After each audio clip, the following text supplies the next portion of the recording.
Bon, bonjour à tous, je me présente, je suis Dominique Siama, je suis le directeur de Strat École de Design. Et je viens vous parler aujourd'hui de quelque chose d'importantissime, en fait, de tellement important que si ça n'arrive pas, en fait, il n'y aura probablement pas beaucoup d'éditions de ce salon, en fait. C'est-à-dire qu'il y aura eu les premiers, le deuxième, peut-être le troisième, mais il n'y en aura plus après. Et ce truc-là, ça s'appelle le design. Alors, j'ai vu que dans le programme, c'était comment se former à la VR. Alors, bon, tous ceux qui sont là pour se former à la VR, vous pouvez sortir, en fait, parce que je ne vais pas du tout vous parler de ça. Mais vraiment pas du tout. Parce qu'en fait, pour vous dire la vérité, je me tamponne un peu de la VR, ainsi que de la réalité augmentée, d'ailleurs, et d'à peu près toutes les technologies qui existent, qui n'ont pas beaucoup d'intérêt en soi. Et donc, la seule chose qui m'intéresse, moi, c'est les expériences. Et donc... D'abord, je vais un peu parler de moi, bon, parce que j'ai un ego surdimensionné, et puis parce que, pour vous expliquer d'où je viens et pourquoi je vous dis ce que je vous dis. En fait, voilà, j'ai 62 ans, bientôt, et j'ai passé toute ma carrière dans les nouvelles technologies. Je dirige une école de design, c'est une forme d'escroquerie intellectuelle, qui a fait que voilà, je me retrouve là. Mais en fait, toute ma vie, j'ai travaillé dans les nouvelles technologies. Donc ça, c'est mon vrai visage. Tel que vous voyez là, je suis un hologramme en fait, d'un personnage qui est ailleurs, et qui, en fait, a cette apparence-là, avec des petites cornes sur la tête. Et donc, j'ai travaillé pendant très longtemps chez Bull. Pendant 12 ans, je me suis intéressé à l'intelligence artificielle, avant que ça ne devienne la mode et que pratiquement tout le monde dise à peu près n'importe quoi sur le sujet, depuis à peu près un an. Voilà. Et ensuite, j'ai travaillé pendant quelques années chez EDS, Electronic Data System, qui était la plus grande société de services informatiques du monde à cette époque-là, au début des années 90. J'ai monté une activité dans la résolution de problèmes très complexes à base d'intelligence artificielle, de programmation linéaire, d'algorithmes statistiques, avant de rentrer à la Tribune comme éditeur électronique au tout début d'Internet, au milieu des années 90, où là j'ai pu créer toute l'activité électronique de la Tribune, et en particulier tout ce qui concerne la publication automatique du journal, puisque tous les jours à midi, le journal était intégralement publié automatiquement en 97 sur son site internet. Ce qui m'a amené à m'intéresser aux problématiques de CMS, de management de contenu. Et donc, le design était quelque chose d'absolument transversal dans ma vie, puisque en tant que chercheur, développeur, marketeur, consultant, directeur électronique, l'expérience utilisateur était toujours au cœur de la problématique. Et donc, forcément, des problématiques de design. Et par ailleurs, je suis quelqu'un qui aime raconter des histoires. D'ailleurs, tout ce que je viens de vous raconter est faux. Et donc, l'écriture a beaucoup d'importance. Alors, pourquoi je vous dis ça? C'est parce que je voudrais vous parler comment on passe d'un monde à un autre. L'ancien monde, le monde ancien, c'est un monde matériel, c'est un monde pyramidal, si en fait, où les pouvoirs sont en haut et les exécutants sont en bas. Pouvoir où les enjeux sont locaux, très souvent, fortement régulés, où les États ont encore quelque chose à dire, totalement fermés, ou à cause de cette localité, et avec une population en règle générale constituée de gens peu éduqués, passifs, consommateurs. Ça a fait la fortune du XXe siècle. Et puis il y a un monde qui est le monde dans lequel on vit aujourd'hui, qui est un monde numérique, qui est un monde réticulé, c'est-à-dire où tout est en réseau, la pyramide a disparu, sauf ceux qui se considèrent comme des pharaons, qui pensent qu'elle existe encore, où les enjeux sont à la fois locaux et globaux, totalement dérégulés, où les États ont perdu la tête, dans tous les sens du terme, ouverts, malgré ce qu'on voudrait essayer de nous faire croire, et peuplés de gens éduqués, critiques, sélectifs, outillés par le numérique. Et c'est dans ce monde-là qu'on vit, et voilà, si vous êtes là, c'est une sorte de manière, vous appartenez à ce monde-là. Et s'il y a un salon comme ça, c'est parce que ce salon est emblématique de ce nouveau monde. Et la question qu'il faut se poser dans ce monde, c'est ça. C'est qu'est-ce qui se passe quand la technologie nous tombe sur la tête? Et en fait, moi je peux vous dire, puisque voilà, j'ai l'âge que j'ai, et que j'ai assisté à la révolution numérique depuis, avant même l'apparition du PC, c'est-à-dire depuis 1980, en avoir été un des acteurs, je sais ce qui se passe quand la technologie nous tombe sur la tête. En règle générale, on devient fou, et puis on regarde le doigt plutôt que la lune. Vous savez, quand le sage montre la lune, l'idiot regarde le doigt. En règle générale, on est à peu près tous idiots dans cette histoire. Et on regarde la techno. Et en fait, la question, c'est de savoir si on veut ça. Là, vous voyez, ça, c'est le PC, le premier PC créé par IBM.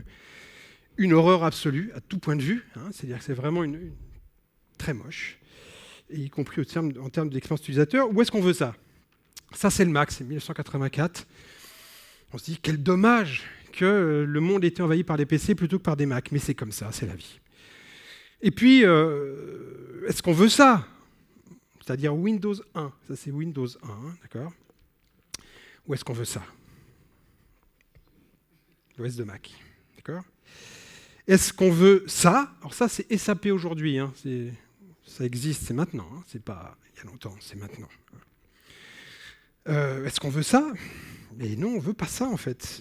Et en fait, la leçon qu'il faut tirer de tout ça, depuis le fait que l'informatique est devenue à la fois une colonne vertébrale de notre monde, mais aussi un des enjeux économiques, sociétaux, mais au bout du compte, des enjeux d'expérience des utilisateurs, eh bien, il y a des leçons à tirer.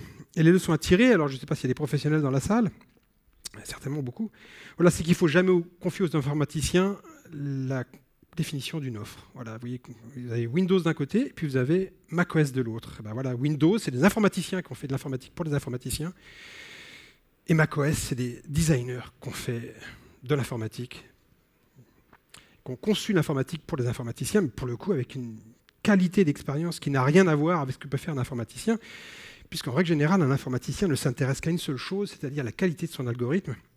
Il serait tellement content qu'il n'y ait personne pour l'utiliser, il pourrait s'amuser tout seul. Et en fait, c'est une très mauvaise idée. Voilà. Et il ne faut surtout pas le confier aux marketeurs non plus, parce que les marketeurs ne comprennent rien à ce qui se passe. Les marketeurs sont par définition plongés vers le passé, au mieux sur le présent, et vous parlent de vos besoins que vous ignorez, parce qu'ils n'existent pas, puisqu'on va les créer, justement. Et donc, or, nous sommes dans un monde où, et particulièrement dans ce monde-là, où les informaticiens pensent qu'ils ont le pouvoir. Et ce qu'il y a de pire, c'est qu'il y a des entreprises qui pensent qu'ils ont raison, et donc ils leur confient le pouvoir, et ça fait des horreurs absolues.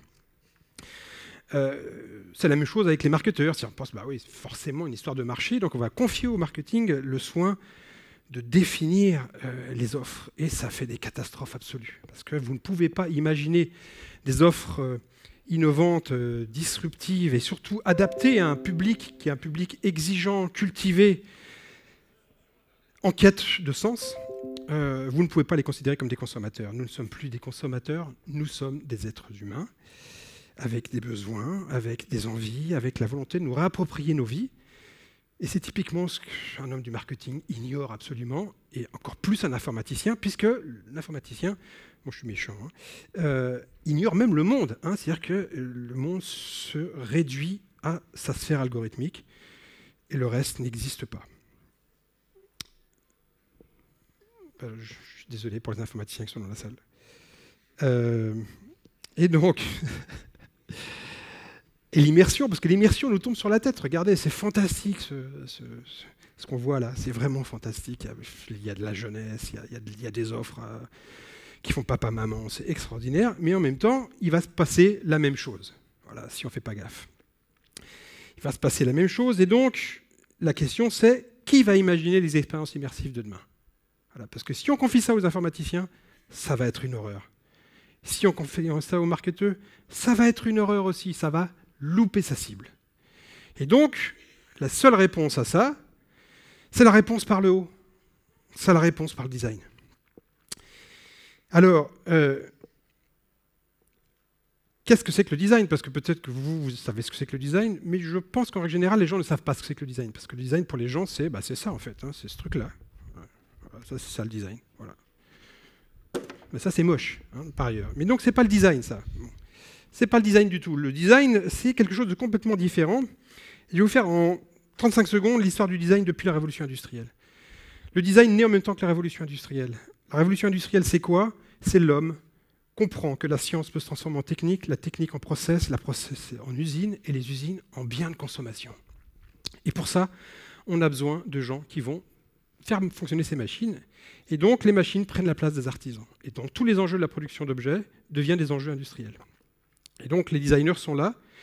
Les anciens artisans se posent la question, mais finalement, qu'est-ce qu'on fait? On résiste et on détruit les machines, c'est la révolte des canuts, ou au contraire, on accompagne et on devient des esthètes industriels et on met de la beauté dans l'industrie. C'est ce qu'ils ont décidé de faire. Ça marche tellement bien qu'au XXe siècle, produire, c'est plus un enjeu. On produit énormément, et avec des gens de plus en plus compétents. Et donc l'enjeu, c'est pas de produire, l'enjeu, c'est de distribuer tout ce qu'on produit, et on produit tellement que les gens qui possédaient les usines et qui consommaient d'ailleurs ce qui sortait des usines, ne sont plus assez nombreux pour consommer tout ce qui sort des usines. Donc la seule chose que vous pouvez faire, c'est de faire en sorte que ce soit ceux qui travaillent dans ces usines qui consomment ce que ces usines produisent. Et donc vous allez faire acheter aux gens ce qu'ils fabriquent. Ça s'appelle la société de consommation, ça s'appelle le Fordisme. Et donc tout l'enjeu au XXe siècle, c'est plus du tout de fabriquer des choses, c'est de les faire désirer. Et donc l'instrumentalisation du désir des gens au XXe siècle, c'est ça l'enjeu. Et donc, les designers, qu'est-ce qu'ils font? Ils participent à ça, parce que ils vont créer du désir dans les objets qu'ils conçoivent. Sauf qu'à la fin du XXe siècle, on tombe sur les limites du système. Et le système, il est petit, ça s'appelle une planète. C'est pas infini, c'est fini. Les ressources ne sont pas finies, les matières ne sont pas finies, l'énergie n'est pas finie, la place n'est pas finie. Et si tout le monde voulait vivre sur le pied d'égalité d'un Américain, il faudrait 5 planètes. Donc c'est pas possible. Et puis par ailleurs, le niveau d'éducation a monté. Les gens ne sont plus intéressés à posséder l'iPhone 3, 3S, 4, 4S, 5, 5S, 6, 6S, 7, 7S. On pourrait faire une chanson comme ça. Ils sont intéressés à donner du sens à leur vie. Et donc, c'est plus avoir qui est important, c'est être. Comment on se réapproprie sa vie. Eh bien, les designers, ils participent à ça parce que les designers, pour le coup, c'est les gens qui sont les mieux placés pour s'intéresser aux vies des gens. Parce que qu'est-ce que fait qu'un designer au XXIe siècle? Il s'intéresse à la vie des gens. Il essaie de faire en sorte que leur vie soit meilleure.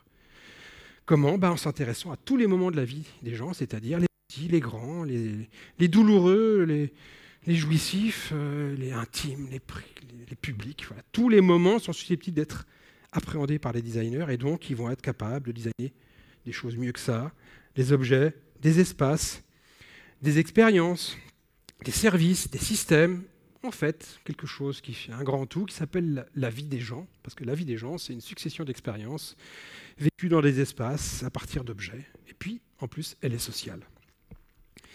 Et donc, voilà, moi j'ai l'honneur de diriger cette école qui s'appelle Strat École de Design, qui est en fait un nouveau parti politique, sans candidat pour les présidentielles, rassurez-vous, dont l'objectif c'est ça, c'est de rendre le monde plus simple, plus juste, plus beau. Et donc, la problématique, c'est de designer des expériences à la fin, parce que ce que nous vivons, nos vies d'êtres humains, ce sont que des successions d'expériences. Et la beauté de ces expériences a beaucoup d'importance. Or, ce qui est très intéressant avec l'expérience, c'est que, justement, elle est au cœur du nouveau modèle économique qui va s'imposer à nous, et qui est à la fois une sorte de sublimation de tous les enjeux du 19e et du 20e, mais surtout une très très bonne nouvelle, puisque l'objectif n'est pas, pour une économie, n'est plus de produire des biens de consommation, mais de produire les conditions de l'expérience. Et c'est beaucoup moins consommateur de ressources et d'énergie, l'expérience. Dès la fin des années 90, vous avez deux économistes, qui s'appellent Pine et Gilmore, qui ont écrit un bouquin qui s'appelle The Experience Economy, qui parle d'un nouveau modèle économique qui serait basé sur, justement, la production de valeur au travers de l'expérience. Et en fait, vous avez tous vécu ça en allant chez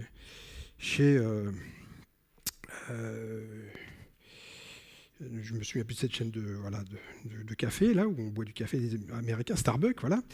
En fait, chez Starbucks, on ne boit pas de café, parce qu'il n'est pas terrible, pour dire la vérité, mais on vit une expérience. Et c'est ce qu'a compris Starbucks, en fait, dans son concept d'espace. Il dit, je ne vous vends pas du café, je vous vends simplement les conditions d'une expérience réussie. Et effectivement, quand vous regardez la progression de la valeur économique entre les débuts de la révolution industrielle et aujourd'hui, vous vous apercevez qu'on va passer de la matière première aux commodités, aux biens plutôt, puis ensuite aux services. On pense qu'on est encore dans cette économie-là, puis à l'expérience. Et vous voyez, on passe du café à Starbucks. Voilà. Et quand vous regardez justement la manière dont les choses peuvent se décrire en termes de modèles, finalement, on s'aperçoit que oui, quand on passe des commodités, c'est-à-dire des matières premières, commodités, biens, services, expériences, vous voyez la différence qu'il y a ici. L'économie, l'économie d'expérience, la fonction, c'est plutôt la mise en scène, alors qu'avant, c'était la livraison. Qu'est-ce qui fait que l'offre est aimée? C'est qu'elle est justement, elle est mémorable. Elle vous transforme. Qu'elle va être révélée sur... Elle n'est pas instantanée, elle, bien sûr qu'on la vit instantanément, mais elle participe de votre vie, elle va vous accompagner. C'est comme un film, finalement. Pensez au film qui a changé votre vie, au bouquin qui a changé votre vie.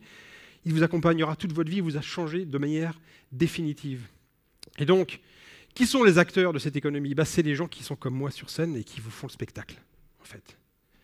C'est ça, les acteurs de l'économie de l'expérience. C'est ceux qui sont capables de créer le spectacle, au sens très très large du terme, et pas...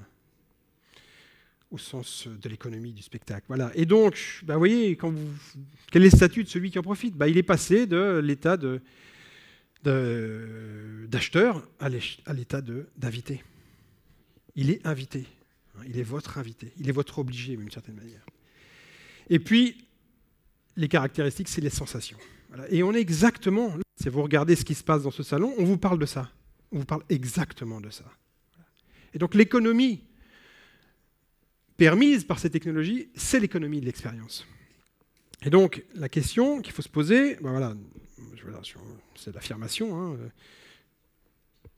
Le design est la seule option pour faire ça. Il n'y a pas d'autre possibilité. Ce n'est pas un informaticien qui va faire ça, ce n'est pas un marketeur qui va faire ça, ce n'est pas un ingénieur qui va faire ça. C'est tout le monde, en fait. Tout le monde rassemblé grâce à la glue du design, c'est-à-dire une discipline qui dit à tout le monde, n'oubliez pas que nous travaillons pour quelqu'un. N'oubliez pas que nous travaillons pour l'expérience ultime de quelqu'un, que cette expérience doit être belle. Que ce soit l'algorithme du schmoll qui soit derrière, les technologies machin, etc., tout le monde s'en tamponne. Ça n'a aucun intérêt. Alors pour nous, c'est important parce que c'est ça qui va nous permettre de délivrer. Mais par contre, en faire l'alpha et l'oméga de la proposition, oubliez-le. C'est les gens qui sont importants et la qualité de leur expérience. Et donc, avoir quelqu'un qui à la fois en est porteur d'une méthodologie, mais qui est aussi capable de faire la médiation entre toutes les disciplines et de permettre l'atteinte de cet objectif de l'expérience ultime de l'utilisateur, c'est le designer. Et le contexte qui permet une collaboration interdisciplinaire, c'est le design, parce que c'est partageable, le design. Et donc, qu'est-ce que c'est que le design? Le design, c'est une méthodologie qui permet d'abord de comprendre les situations auxquelles on est confronté.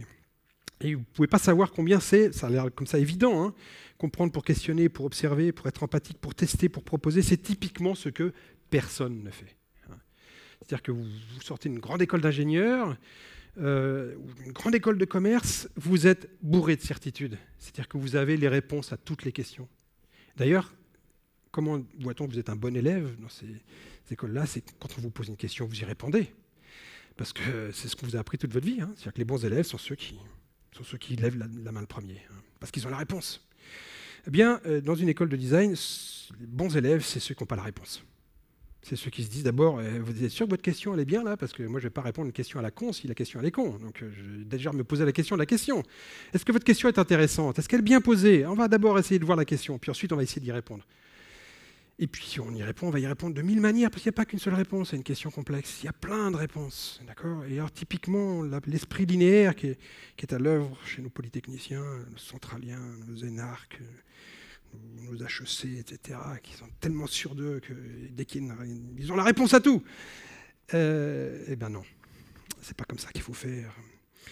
Donc, comprendre, représenter, parce que voilà, comment on peut résoudre des problèmes si on ne les représente pas? Oui. Il faut représenter, et représenter à tout moment pour questionner, pour observer, pour imaginer, pour expliquer, pour mettre en situation, pour raconter, pour séduire. Utiliser la possibilité de montrer. Voilà. Et montrer, vous pouvez montrer plein de manières. Il n'y a pas que le dessin, la 3D, la vidéo, du schéma. Ça peut être parfaitement concret, ça peut être abstrait, mais il faut faire fonctionner son cerveau droit et puis dessiner. C'est ce que fait un designer. Il faut faire aussi, parce que c'est bien beau de penser, il faut penser, tout commence par la pensée, à un moment donné, il faut y aller. Il faut mettre les mains dans le cambouis. Voilà. Et donc, pour donner de la forme, pour maqueter, pour prototyper, pour intégrer, pour tester, pour suivre, il faut se coltiner le réel.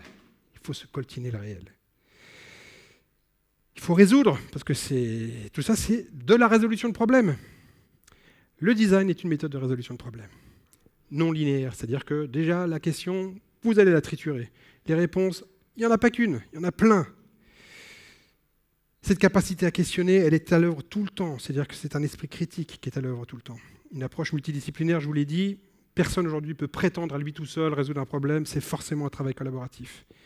Et donc, c'est une technique de médiation qui permet aux gens différents de se parler en se retrouvant sur un enjeu commun qui est l'expérience finale de l'utilisateur. Et puis cette capacité à atterrir, à matérialiser les choses, à faire en sorte que derrière, il y a une instantiation de la proposition, et dans cette instantiation, on va pouvoir vivre quelque chose. Alors là, je vais rentrer dans quelques exemples, surtout pour montrer en quoi c'est important. C'est important d'abord pour les marques pour créer de la relation. C'est-à-dire que qu'est-ce qui fait qu'une marque va survivre? C'est qu'elle va être capable tout d'un coup de transformer, de déplacer la création de valeur dans d'autres endroits. Et la création de valeur ici, c'est la relation. Qu'est-ce qui fait que, malgré toutes les raisons qui ont fait que je n'ai pas pu connecter cet Apple au HDMI, là, je reste fidèle à Apple. Pourquoi? Parce que Apple a réussi à créer une relation avec moi. Donc créer de la relation, c'est le truc le plus important. C'est ça qui va faire que votre client, vous allez le garder. Créer de la valeur, très important. Créer de la valeur, du point de vue utilisateur, évidemment. Parce que vous voyez, ça, la pyramide que vous avez à gauche, c'est la pyramide des investissements. Le petit pyramidon, là, qui est tout en haut de la pyramide, tout petit, là, c'est le design. C'est 1% du budget. D'accord? 1%. Eh bien, c'est 40% de la valeur perçue. Et puis là, je vous montre une petite courbe qui est intéressante. Vous voyez, ça, c'est une courbe d'action. C'est les actions des entreprises qui ont investi dans le design ou qui n'ont pas investi dans le design. Alors, en gris, c'est celles qui n'ont pas investi dans le design. En bleu, c'est celles qui ont investi dans le design. Donc, même pour les actionnaires, c'est fantastique, le design. Ça rapporte de l'argent. Et l'immersion dans tout ça? L'immersion, il faut les former. Il faut former des designers. Comment? Par exemple, mais on n'est pas les seuls, quoiqu'on a peut-être les premiers, à former des designers sur ces enjeux-là. Et donc, vous voyez, vous avez le leitmotiv de notre école, aller au réel et comprendre le virtuel. Petite référence à Jaurès, aller à l'idéal et comprendre le réel. Et donc, qu'est-ce qu'on y apprend? On y apprend l'histoire de la 3D, la systémique et la complexité, puisqu'il s'agit de lire la complexité du monde, les sciences humaines, les sciences sociales, parce qu'on lit des situations de vie humaine, il faut comprendre les situations de vie humaine, il faut les lire, la sociologie, l'anthropologie, les sciences cognitives, l'ethnographie. Évidemment, les problématiques d'ergonomie, c'est une évidence, puisque c'est une expérience corporelle. Des outils, 3ds Max, Unity, Premiere, After Effects, la captation 3D, la créativité, évidemment, la narration et le storyboarding, parce qu'à la fin, tout ça, c'est des histoires que nous vivons, et ils vont passer leur temps à faire des projets. Et donc, tout l'enjeu, c'est de penser différemment. C'est, je vous l'ai dit, oublier le marketing, particulièrement quand on se projette sur des technologies qui n'ont pas encore révélé toute leur potentialité. Oublier la technologie, oublier la raison, parce que la raison, elle a gagné définitivement, la pensée magique est morte. Et paradoxalement, il faut y retourner. Parce que là, avec ces technologies-là, on peut à nouveau imaginer des expériences qui relèvent de la magie. C'est-à-dire vivre des choses qui sont impossibles dans le monde réel, on peut les vivre dans les mondes virtuels. Et donc, on peut tout se permettre. Et donc, il faut d'une certaine manière sortir du carcan rationnel dans lequel notre éducation nous a plongé pour pouvoir produire du neuf. Et puis, évidemment, parce qu'à la fin, ça doit s'instancier dans des propositions que vous allez acheter, il faut réatterrir sur le terrain. Je vous montre un projet, qui est un projet fantastique, qui a été inventé par un de nos étudiants. D'accord ? Projet, c'est des petites lunettes que vous portez sur le nez, voilà, et ça vous permet de voir des trucs qui viennent se surimposer sur la réalité. Ça s'appelle la réalité augmentée. Je ne sais pas si vous avez entendu parler. C'est un truc incroyable, quoi, vraiment incroyable. Le seul truc, c'est que voilà, ça date de 2003. C'était inventé il y a 14 ans par un de nos étudiants qui s'étaient intéressés à ces enjeux de réalité augmentée, de réalité virtuelle. D'accord ? C'est ça la puissance du design, c'est qu'il a 14 ans d'avance, cet homme-là. Y compris dans les expériences qu'il design, parce qu'évidemment, ce n'est pas les petites lunettes et les haut-parleurs qui sont intéressants dans cette histoire. C'est l'expérience vécue. Bon. Je ne vais pas passer la vidéo, donc j'ai quasiment terminé. J'ai terminé, voilà. Et donc, merci. Si vous avez des questions, je les prends.